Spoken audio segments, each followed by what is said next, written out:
The Ethiopic Yemeni Indian trade network, or triangle trade, was an area of intensive trade that existed from the dawn of civilization, with the earliest examples of this trade being artifacts which date back to several thousands of years BC. Many artifacts coming from the Indian subcontinent have been found in the Arabian Peninsula, such as ancient Indus Valley civilization seals that were found in eastern Arabia, and a bronze statue of an Indian dancing girl found in southern Arabia, and many beads of agate coming from southern Arabia but found in excavations on the Indian subcontinent. All of these artifacts were the result of an intensive trade that began at the dawn of human civilization and arguably have lasted to our days, though in different forms than in the past. The reason for this trade, this ancient and very long-lasting trade, is that the seas outside of Arabia and the eastern African coast and the Indian subcontinent are very easy to navigate. Easily sailed seas, at least in comparison to the Atlantic Sea, due to the seasonal winds and rather predictable weather that is not like the rather chaotic and unpredictable Atlantic Sea. In the seas outside of the Arabian Peninsula and the Indian subcontinent, you have very easily predictable seasonal winds, with predominantly a northeastern wind in the winter and a southwestern wind in the summer, which made planning trade journeys across the sea easier. And though I said the Ethiopic Yemeni Indian triangle trade, the area that was involved in this massive trade network was a lot bigger than implied by that name, as it was bigger than just the modern day territory of Ethiopia, as it also included the Horn of Africa, and further down south with wares coming from the Zanzibari coast of Africa, and it also included areas further up north in the Red Sea to the areas of Egypt. And the trade certainly wasn't limited to Yemen either, as it included much more of the south of the Arabic Peninsula than just Yemen, or the area that today is Yemen. And all trade did not go to or from India either. A lot of them to the areas of what is modern day Iran and Iraq too, to the Persian empires and Islamic caliphates there later, and the various Mesopotamian entities there before them. And this trade network and intensive trade have been the means of an intensive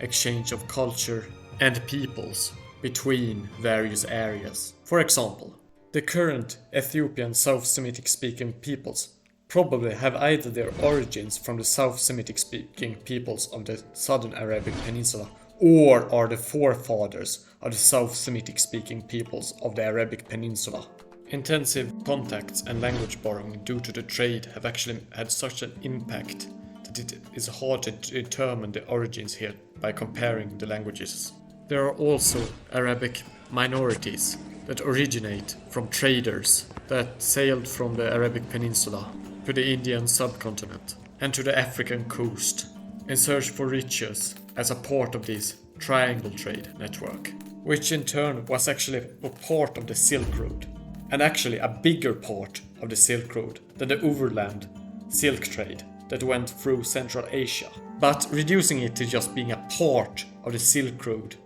is actually not giving this huge trade network the credit it really deserves, as the trade included much more than just silk from China going through the Indian subcontinent and then overseas. You also had a lot of spices in the trade, and this is also the reason as to why Bihar, as in the Indian region, and the Arabic name for spices, Biharat, are related, though some spices were not from India but came from Africa, which provided a lot of various goods, primarily slaves, but Africa also exported gold, aromatic resins such as frankincense and myrrh, ebony and other types of fine wood, ivory and wild animals, later also coffee from Ethiopia. And from the southern Arabian part of this triangle trade, you had various types of precious gems and metals, both precious and mundane, especially copper and nickel. And it was also a cluster for the zinc and tin trade, which were extremely important for making the most important of alloys during the early stages of human civilization, such as bronze and brass, as bronze is made from copper and tin, and brass comes from zinc and copper. Later, you also had iron in the area, which together with coal makes steel, though Yemen wasn't the only place in this triangle trade that had iron. That was the mundane metals. But the mining that was found in southern Arabia also included the mining of precious metals such as gold and silver, and precious gems of various sorts, especially agate stones called aqiq in Arabic,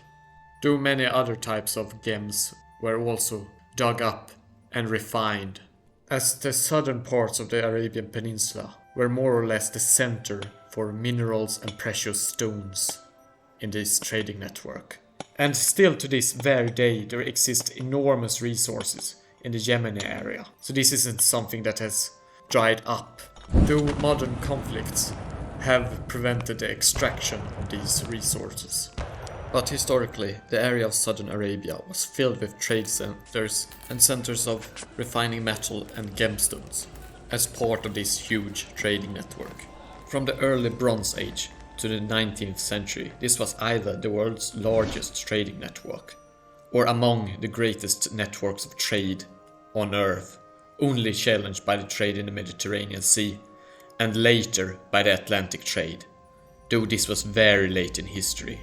when the Atlantic trade actually overtook this trading network in importance. This trading network gave riches that fueled some of the world's earliest civilizations, as this trade gave rise to early South Semitic Bronze and Iron Age city-states in both southern Arabia and in Africa. And wares coming from this trade has even been found in ancient Mesopotamia and Egypt. And later this triangle trade also gave rise to some of the earliest larger political entities and civilizations in Africa, such as the Kingdom of Punt on the Horn of Africa and the Empire of Aksum in what is modern-day Ethiopia and Eritrea and surrounding areas. This triangle trade network also gifted riches that continued up towards the northern parts of the Middle East and further beyond, and in its wake it made great cities such as the city of Sana'a that we have made a video about,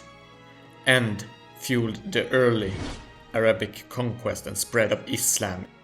in the 7th century. Yes, indeed, this trading network was vital in the success and spread of the Arabs and of Islam in the Middle East, as the city of Mecca, the birth city of the Prophet Muhammad, lied along the trade routes, bringing wares to and from this trade further down south. And Muhammad himself was an active participant in his early life, by working as a trader and by carrying wares coming from the south up further north, thus linking the triangle trade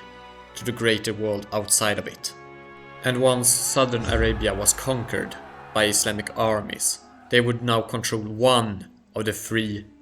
main nodes of this trade, thus bringing in enormous amounts of riches,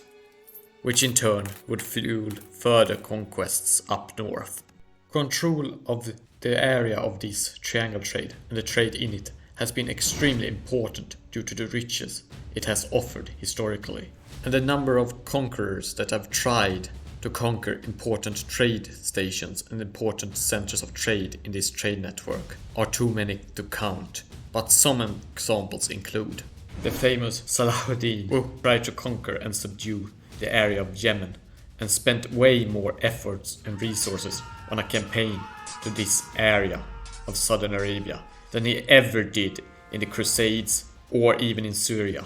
nearly bankrupting the Ayyubid dynasty in the process of trying to control this area. Later, the area of Yemen would also be involved in a tug of war between the Ottoman Empire and various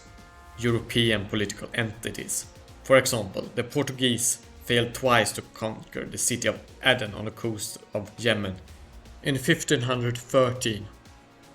though Portuguese rule would later be established from 1513 until 1538, Aden and most of Yemen would then later also be ruled by the Ottoman Empire between 1538 and 1547, and between 1548 and 1645, in fierce competition with local rulers and various European powers trying to dominate the trade. And in parallel with these conflicts over Yemen, you also had the conflicts between the African Adal Sultanate and the Ethiopian Solomonic dynasty, who were both supported either by the Ottoman Empire or by the Portuguese. And also a lot of local political entities in southern Arabia also supported various factions in the Adal-Abyssinian War, often across religious lines, with certain Muslim political entities actually supporting the Christian Solomonic dynasty against the Islamic Adal Sultanate and the Ottomans, as it had more to do with economical incentives and power, and wanting to either keep the Ottomans out or to preserve trade relationships with one entity or the other. The end result was a series of extremely large conflicts, conquests and rebellions during the 16th to 17th centuries, fueled by the desire to control this very lucrative trade, causing a series of wars that would last over 2 centuries, and goes to show just how important this trade was, even in later history. And this is just a little bit of the importance of the world's historically greatest trade network. And I hope you have found it interesting, my viewers. If you have any questions or comments, please post them. Please do subscribe, as it would help the channel spread awareness about the humanities. اشتركوا بالقناة من فضلكم.